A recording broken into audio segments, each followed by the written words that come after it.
100 তো এক দোকানে গেলেই শেষ, একটা করলেই শেষ। না ওটা তো 100 টাকা তো কিছুই হবে না, কিছুই হবে না 100 টাকা।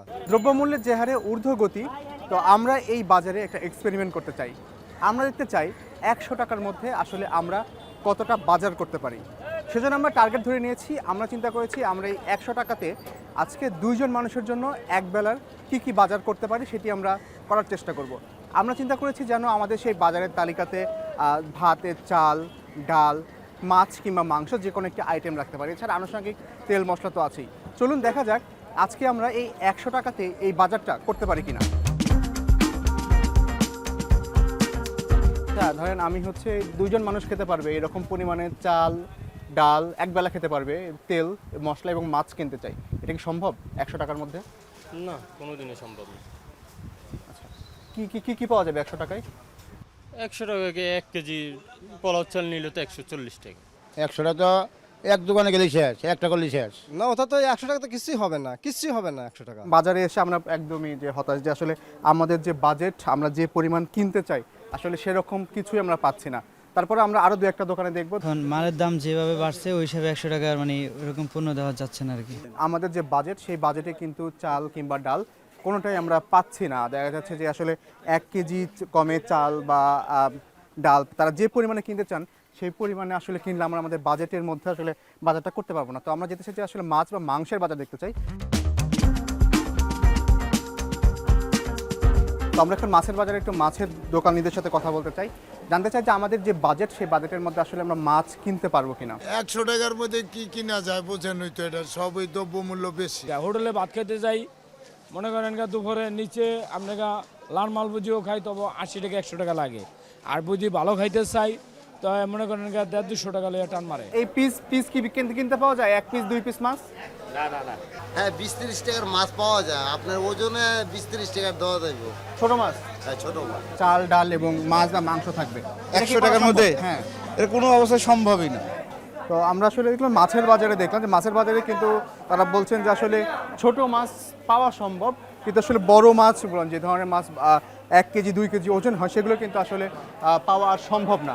আমরা মাংসের বাজারে দেখতে চাই যে মাংসের বাজারে আসলে কি অবস্থা। গরুর মাংস ভাই, আপনারা কি 30 টাকা 40 টাকার মাংস বিক্রি করেন? 30 টাকা হয় না? মানে কেন বিক্রি হয় না এটা 30 টাকার? 30 টাকা তো কোনো দেওয়ার কোনো মতন সিস্টেম নাই জায়গায়। 30 টাকার গোস কি দিব? 250 গ্রাম কেউ কিনে, 250 গ্রাম কি হবে? আধা কেজি নিচে কেউ কিনে না। ধরেন যে আমি ওই যে এক বেলা খাওয়ার জন্য 2 জন মানুষের জন্য বাজার করতে চাই, ওটা আপনি মনে করেন যদি বলেন আমার 300 টাকার গোস দেন বা 250 টাকার গোস দেন, ওই রেট বসাইয়া আমরা ওই মাপে দিয়ে দেবো। গরুর মাংস আমাদের যে বাজেট সে বাজেটে কিন্তু আসলে যাচ্ছে না। তো চলেন আমরা যাই দেখি, খুঁজে দেখি যে আসলে অন্য কোথাও আমরা এই মাছ বা আমাদের যে বাজেট সেই বাজেট অনুযায়ী আমরা বাজার করতে পারি কিনা।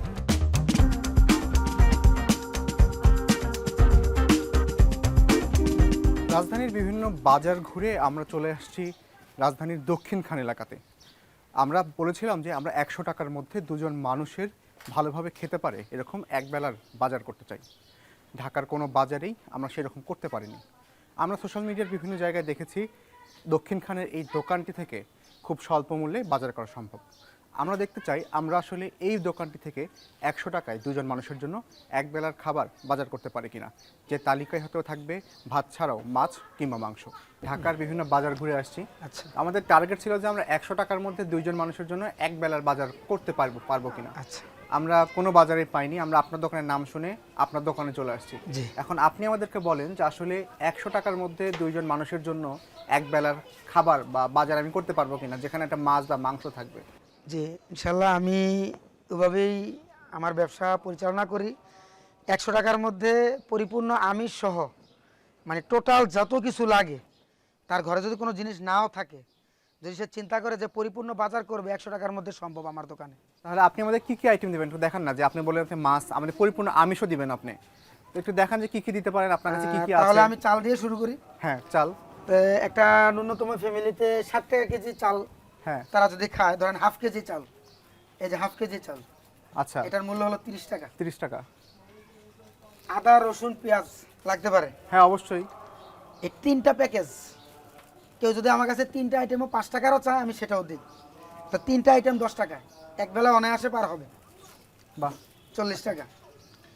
আচ্ছা এরপর? এখন লাগতে পারে হলুদ মরিচ ধনিয়া তরকারি রান্না করার জন্য। হ্যাঁ, মাছ বা মাংস রান্না করতে আমাদের হ্যাঁ। হলুদ মরিচ লাগবে। হলুদ মরিচ ধনিয়া 3 আইটেম 10 টাকা। ওকে, এগুলো যদি কেউ সিঙ্গেলও নিতে চায় 5 টাকা করে, সেভাবেও আমার কাছে আছে। বাহ দুর্দান্ত। এ হলো 50 টাকা। এখন মাছ লাগতে পারে। হ্যাঁ, মাছ বা মাংস আমাকে আপনি কি দিবেন? মাছই আমার কিন্তু 100 টাকা বেশি হওয়া যাবে জি না। 100 টাকার মধ্যে ইনশাআল্লাহ সম্ভব। এই যে 30 টাকার রুই মাছ, যেটা বাংলাদেশের কোথাও আমার মনে হয় না যে সম্ভব।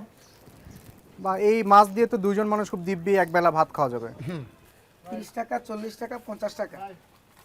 এই হলো আপনার 30 টাকার মাছ, মানে মোট 80 টাকা। 80 টাকা। 10 টাকার সয়াবিন তেল 90 টাকা। 90 টাকা। এখন আর কি লাগতে পারে? ধরেন কাঁচামরিচ 90 লাগতে টাকা। পারে, হ্যাঁ, মরিচ লাগবে 5 টাকার কাঁচামরিচ। 95 টাকা। তা আপনার কিন্তু তরকারি আইটেম কিন্তু মোটামুটি হয়ে গেছে। হ্যাঁ এখন যদি মনে করেন ঘরে লবণ নাই, হ্যাঁ, আপনি 5 টাকার লবণ নিতে পারেন আমার কাছে। আমার কাছে 2 টাকার লবণ আছে, মনে করেন এক আমার জন্য হ্যাঁ 2 টাকার লবণ হলে 2 টাকার লবণ নিলেন, হ্যাঁ 97 টাকা। 97 টাকা আর 3 এখন টাকা আপনার আছে। তরকারিটা আরো সুস্বাদু করার জন্য জিরা লাগতে পারে। এই যে আপনার 2 টাকার জিরা। আচ্ছা, তো আপনি মোটামুটি 99 টাকা আপনার একটা দুজনের ফ্যামিলির এক বেলার রান্নার প্যাকেজ কমপ্লিট। মানে খুবই অবিশ্বাস্য একটা ব্যাপার যে আমি 100 টাকা বাজেট করলাম, সেখান থেকে 99 টাকা দিয়ে আমি দুইজনের জন্য এক বেলার যা যা প্রয়োজন এর সবগুলো আইটেমে কিনে ফেলতে পেরেছি। দ্রব্যমূল্যের ঊর্ধ্বগতির বাজারে ব্যতিক্রমী এই উদ্যোগের কারণে পছন্দের খাবারগুলো প্রয়োজন মতো কিনে খেতে পারছেন এই এলাকার নিম্ন আয়ের মানুষ। ডাল কিনি 5 টাকার 10 টাকার, এরপরে চাপা ওটা 5 টাকা। মাঠা যদি আমি বোতল কিনা খাইতে যাইতাম তাহলে আমার 35-40 টাকা লাগতো। তা আমি 10 টাকা করে কাপ 2 কাপ মাঠা খাইছি, ঠিক আছে। তারপর ওই যে আঙ্কুর খাইছি 10 টাকা প্যাকেট, 5 টাকা প্যাকেট। আমাদের মানে ফ্যামিলি মেম্বারও কম, প্লাস আমাদের যখন টাকা যে পরিমাণ থাকে সেই পরিমাণ আমরা কিনতে পারি। গরিব মানুষ তারা কিনতে পারে না, 5 টাকা কিংবা 10 টাকাটা নিয়ে চলে, একবেলা চলবো তার।